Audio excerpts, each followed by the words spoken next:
Hello, welcome back. Let's continue reading.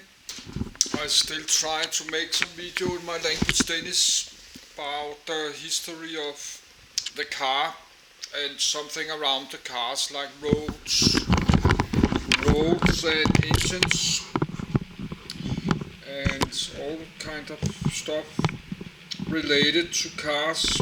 That's like roads, and I'm reading about old horse wagons. So roads is many thousands of years old. The invention of roads inside cities and roads between cities. They did that many thousands of years ago, but the roads was not very good.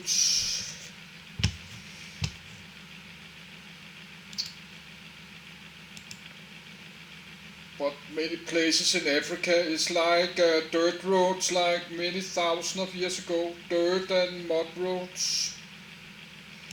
History of road transport.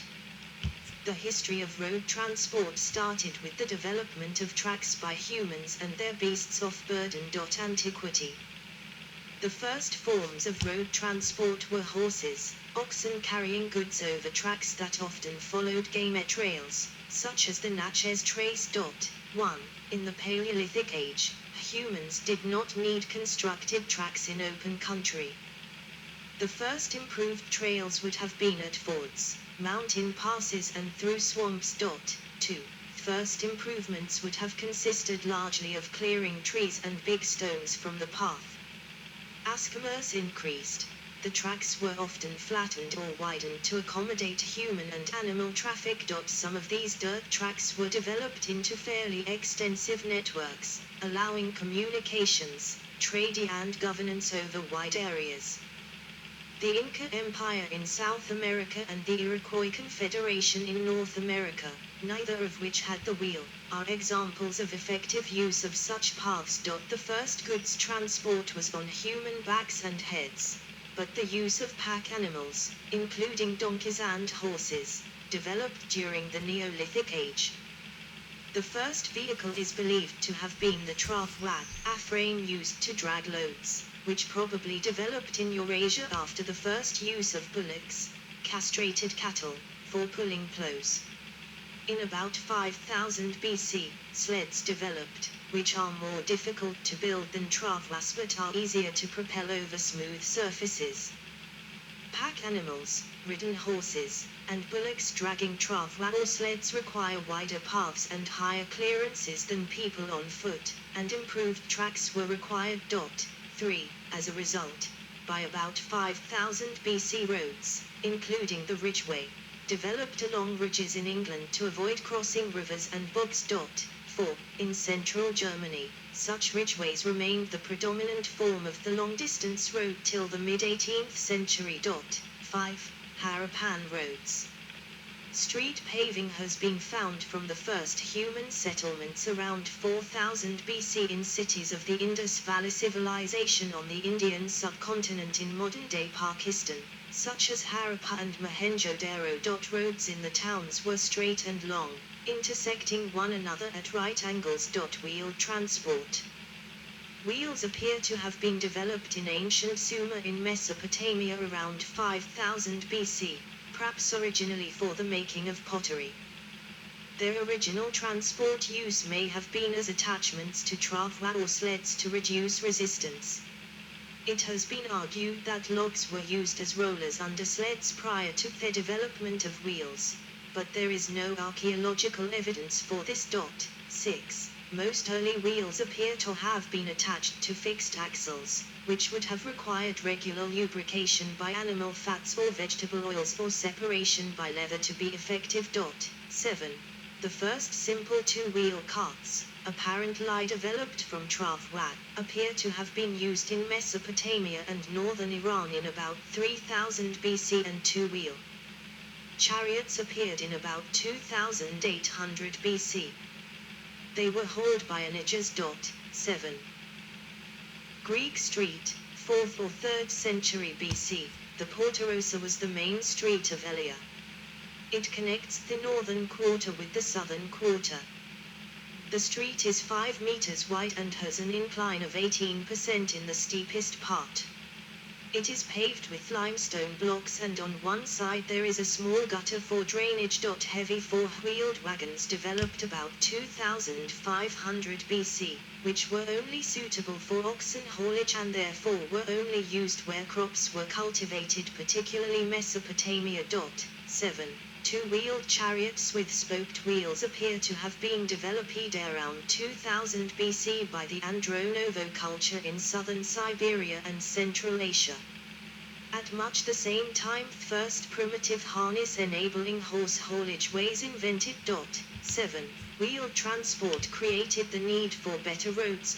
Generally, natural materials cannot be both softener to form well-graded surfaces and strongener to bear wheeled vehicles, especially when wet and stay intact. In urban areas it began to be worthwhile to build stone-paved streets, and, in fact, the first paved streets appear to have been built in Ur in 4000 BC. Corduroy roads, roadbeds made of logs laid perpendicular to the direction of travel, were built in Glastonbury, England in 3300 BC. 8. And brick-paved roads were built in the Indus Valley Civilization from around the same time. Improvements in metallurgy meant that by 2000 BC stone-cutting tools were generally available in the Middle East and Greece, allowing local streets to be paved. 9. Notably, in about 2000 BC, the Minoans built a 50 km paved road from Knossos in northern Crete through the mountains to Galtin and Lebna, a port on the south coast of the island, which had side drains, a 200 mm thick pavement of sandstone blocks bound with clay gypsum mortar, covered by a layer of basaltic flagstones, and had separate shoulders. This road could be considered superior to any Roman road. 10. In 500 BC, Darius the Great started an extensive road system for Persia, including the famous Royal Road, which was one of the finest highways of its time. The road was used even after Roman times. Because of the road's superior quality, mail couriers could travel 2,699 kilometers, 1,677 mi, in 7 days. From 268 BCE to 22 BCE, Ashoka built roads, edicts, water wells, education centers, rest houses and hospitals for humans and animals along the highways across Indian subcontinent, and planted trees like banyan and mango groves for the benefit of travelers. The Maurya Empire built the Grand Trunk Road, which stretched from modern-day Bangladesh to Peshawar in Pakistan. Its length was around 2,000 miles. 11, 12, 13. Roman roads.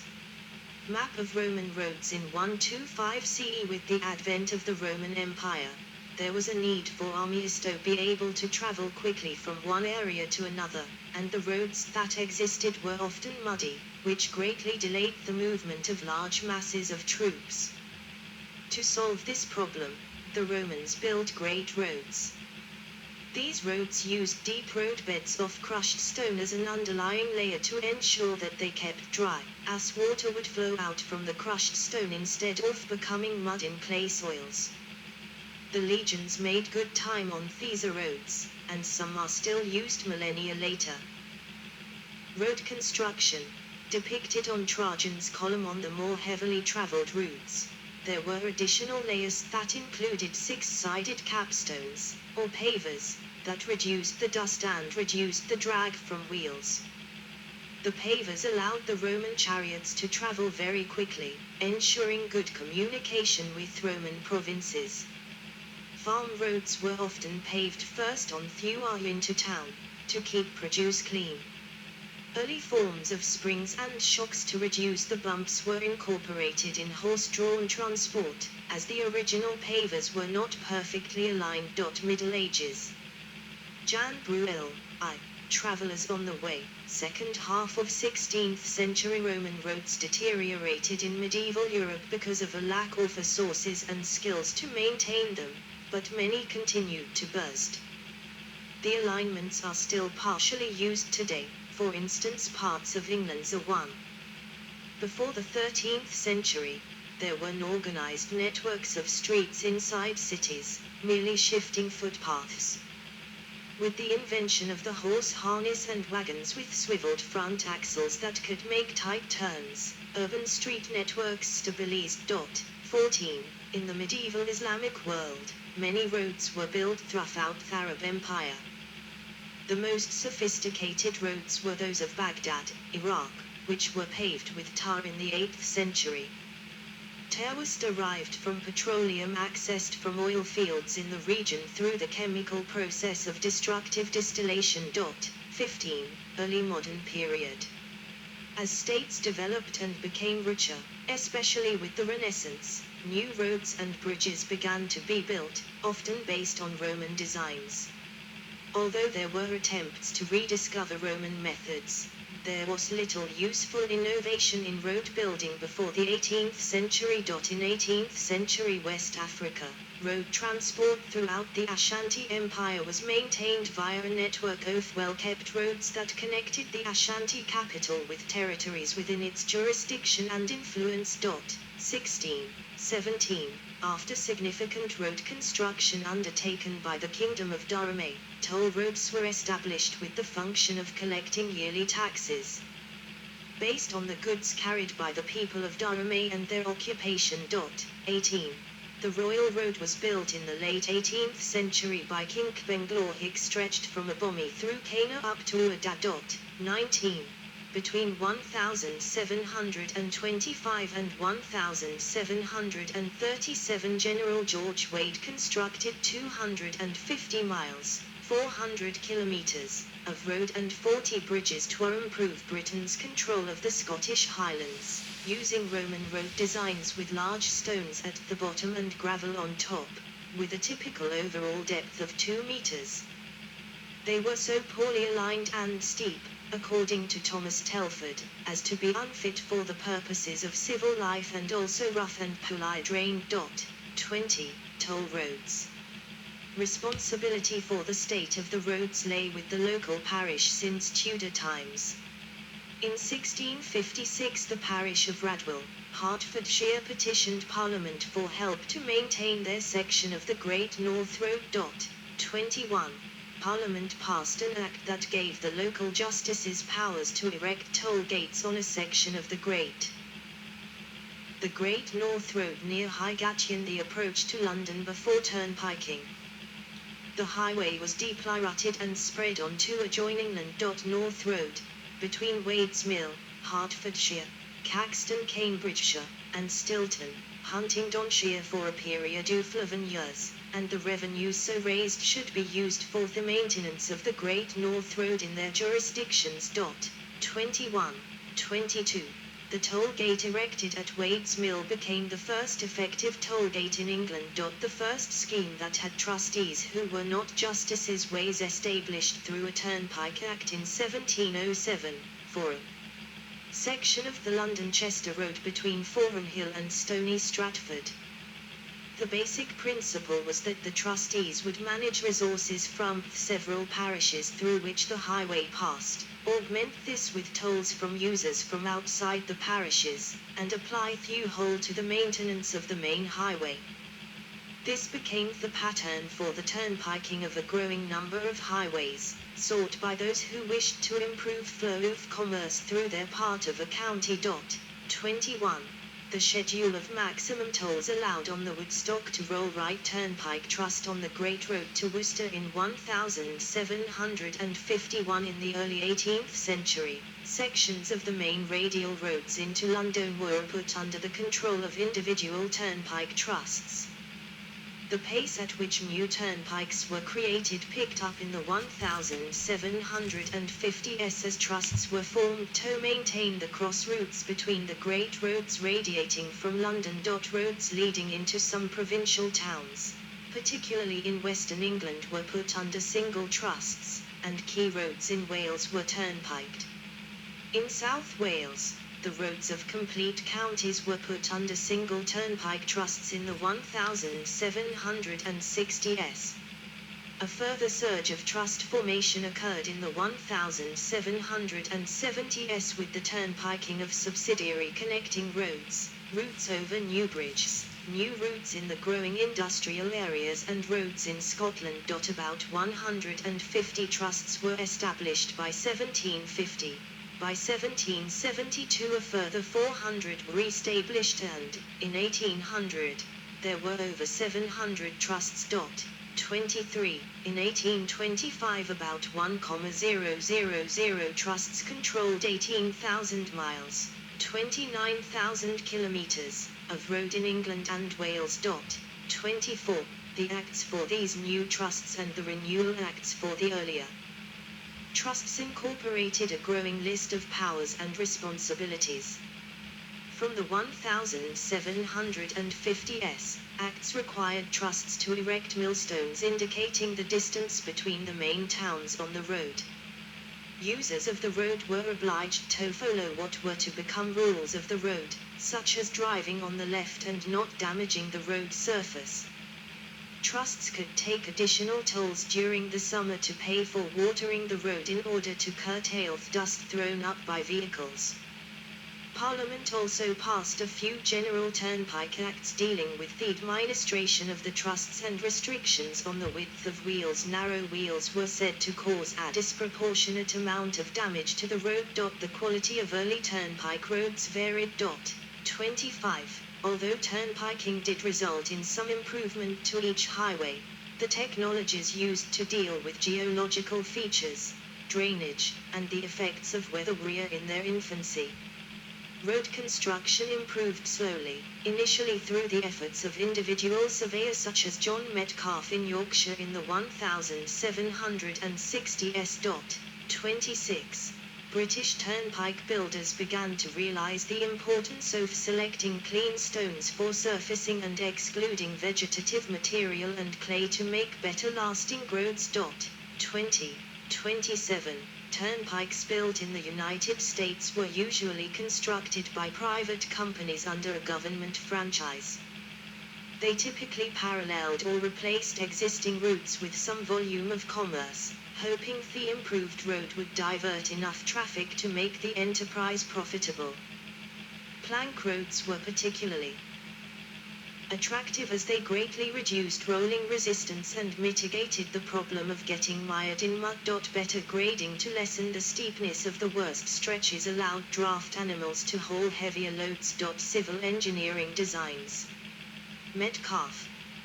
John Metcalfe, also known as Blind Jack of Knaresborough.